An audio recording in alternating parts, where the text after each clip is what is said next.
بسم الله الرحمن الرحيم. الحمد لله رب العالمين، وبه نستعينه على أمور الدنيا والدين، وصلى اللهم على سيدنا وحبيبنا وقرة أعيننا محمد وعلى آله وأصحابه ومن تبعهم بإحسان إلى يوم الدين. وارض اللهم عنا وعن خلفاء الراشدين أبي بكر وعمر وعثمان وعلي وسائر أصحاب رسول الله. اللهم علمنا ما ينفعنا وانفعنا بما علمتنا وزدنا علما وقل رب زدني علما. السلام عليكم ورحمة الله وبركاته. walaalayaal insha allahu tacaala waxaan idinla wadaagi doonaa laba qiso oo labaduba midba midka kale ay ka daran tahay, oo cajiiba, oo aada u la yaab leh, oo u baahan in badan la isdul taago, lagana fakaro, laguna camal falo, laguna cibro qaato. qisada koowaad waxay ka warramaysaa qur'aan akhrinta, qur'aanka weyn akhrintiisa fadliga ku jirta iyo dheeraadkiisa ayay ka warramaysaa. wuxuu soo saaray imaamu albukhaari fii saxiixihi, wuxuu ku soo saaray in nin ka mid ah saxaabadii nebiga ridwaanullaahi calayhim oo la dhaho usayd ibnu xudayr, saxaabigaasi uu akhrinayay suurad ka mida qur'aanka kariimka.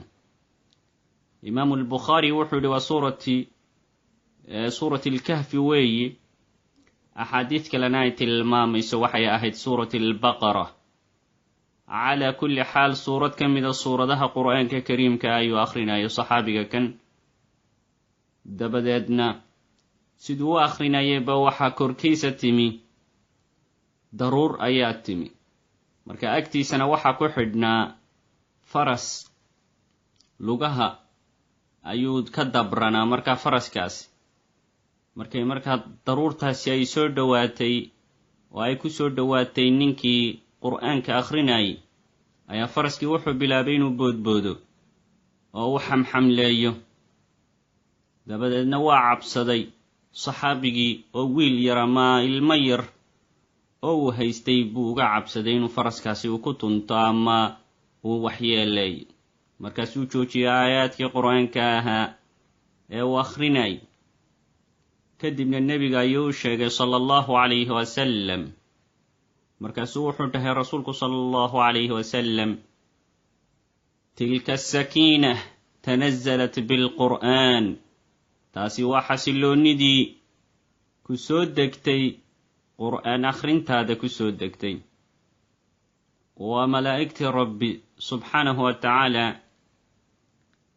oo ku soo dejinaya markaa ruuxii mu'minkaha markuu akhrinayo kitaabka qur'aanka ee ah waxyigii ilaahay subxaana wa tacaala, ku soo dejinaysa sakiinada iyo deganaanshaha iyo xasiloonnida.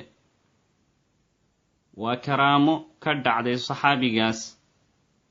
riwaayaad kale ay tilmaamayso inuu nebigu calayhi salaatu wasalaam uu ku dhahay saxaabiga kan, wad sii akhri usayd ibnu xudayrow. markaasuu dhahay saxaabigii, yaa rasuul allah, waxaan kugu idhi shalay bay igu dhacday ama xalay bay igu dhacday qisada tani, adiguna waxaad ii faraysaa inaan sii akhriyo. waxaynu ka fahmaynaa halkaa in isla ninka saxaabiga ah oo xabiibka moxamed sala allahu calayh wasalam warkii u sheegaya ayaad mooddaa nebigu inuu toosba u arkaba, aad moodidba inuu shaashad ka daawanayaba saxaabigaas, yacni sakiinadii ku soo degtay. markaasuu wuxuu dhahay iqra akhri oo akhri. wuxuu tilmaamay haddii aad akhrini lahayd waxa ay xasiloonnidaasi ama daruurtaasi ay ka wada iftiimi lahayd ama ilayskeedu uu nuurin lahaa dhammaan magaalada madiina. waa cajiib, waa arrin la yaab leh. bal u fiirsada markaa qur'aan akhrinta ilaahay agtiisa meeshay ka taagan tahay. qisada kale waxa ay iyaduna ku saabsiisan tahay saxaabi ka mid a saxaabadii rasuulka, oo waxaa soo wariyey ama soo saaray xadiidka qisada tan ibnu abidunya duruqyo badan oo kalena way leedahay. xadiidka waxaa warinaya Anas ibnu Malik radiallahu canh, wuxuu dhahay nin ka mida saxaabadii rasuulka oo ahaa nin reer ansaareeda oo lagu kunyayn jiray ama naanaystiisu ay ahayd aba mucalliq, ayaa wuxuu ahaa nin ganacsada ah, taajir buu ahaa, ka baac mushtareeye xoolihiisii. marka isagoo xoolihiisii ka soo baac mushtareeyey oo meel socdaba waxaa ka soo horbaxay nin tuug ah. wuxuu doonay markaa ninka tuugga ahi inuu ninkan uu dilo, xoolihiisana uu qaato uu dhaco. markaasuu wuxuu dhahay, saxaabigiibaa wuxuu yidhi, war nin yahow xoolaha oo dhan wada qaado, anigana naftayda ii badbaadi buu yidhi. wuxuu dhahay tuuggii ama budhcaddii markaa meesha joogtay, xoolahaaga shaki kuma jiro inaan qaadanayo, laakiin waxaan rabaa dhiiggaaga. subxaana allah. ninkii saxaabigaabaa wuxuu yidhi, haddaba haddii aad kollayba i dilaysid ii oggolow aan tukado 4 ragcadoode. waa loo oggolaaday. subxaana allah. kolkuu ku jiray sujuuddii ugu dambaysay ayuu wuxuu ku baryay rabbigii ducaad iyo aad u la yaab. wuxuu yidhi, yaa waduud yaa waduud yaa da alcarshi almajiid yaa facaalan lima yuriid أسألك بعزك الذي لا يرام وملكك الذي لا يضام وبنورك الذي ملأ أركان عرشك أن تكفيني شر هذا اللص. يا مغيث أغثني، يا مغيث أغثني، يا مغيث أغثني، يا مغيث أغثني، يا مغيث أغثني، يا مغيث أغثني. wuxuu leeyahay saxaabiga kani isagoo baryaya rabbigii subxaana wa tacaala, gargaarahow ii gargaar, rabbiga gargaaraha ahow ii gargaar buu leeyay. 3 jeer markuu ku celiyey kelimaadkaas ayaa wuxuu arkayba nin faris ah, fardafuulo ah, oo ninkii tuugga ahaa kaga takhallusayba. subxaanaka rabbana. ninkii wuu yaabay, waa cajabay, waa amakaagay.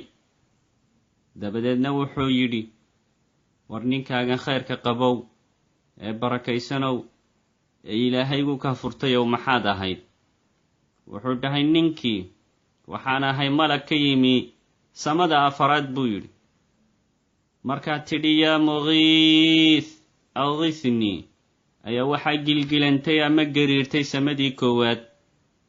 markaasaad ku celisoo tidhi yaa mugiith aghithnii, markaasaa waxaa gilgilantay samadii 2aad. subxaana allah. markaasaad tidhi yaa mugiith aghithnii. dabadeedna anaa rabbigay ka dalbado ku dhahay, rabbiyo waa duco, qof dhibbane oo dhib ay haysatay ii oggolo aan ka fujiye. waa lay oggolaaday, waanan dilay tuuggii. laa xawla walaa quwata ila billah. huwa facaalu lima yuriid. alle waa ka wax allaala wuxuu doona sameeya. ina allaha yudaaficu can aladiina aamanuu. ilaahay weeye ka difaacaya dadka mu'miniinta ah. ducada makruubka ama qofka dhibban ducadiisu waa mustajaabu dacwa. ducada waa laga aqbalaa. isaga iyo ruuxa madluumka ah ee lagu gardarooday ama dulmiga lagula kacay waa arrin cajiiba, waa la yaab. ilaahay baynu ka baryanaa subxaana wa tacaala inuu inakana inaga aqbalo ducooyinkeenna. 2 qiso waxayna tusinaysa oo ay ka turjumayaan, midina qur'aan akhrinta iyo fadligeeda, midna dikriga allah subxaana wa tacaala fadligeeda marka waxaan naftayda iyo nafihiinaba ugu dardaarmayaa in aynu ilaalino qur'aan akhrinta iyo ducooyinka iyo dikriga iyo xuska allah subxaanahu wa tacaala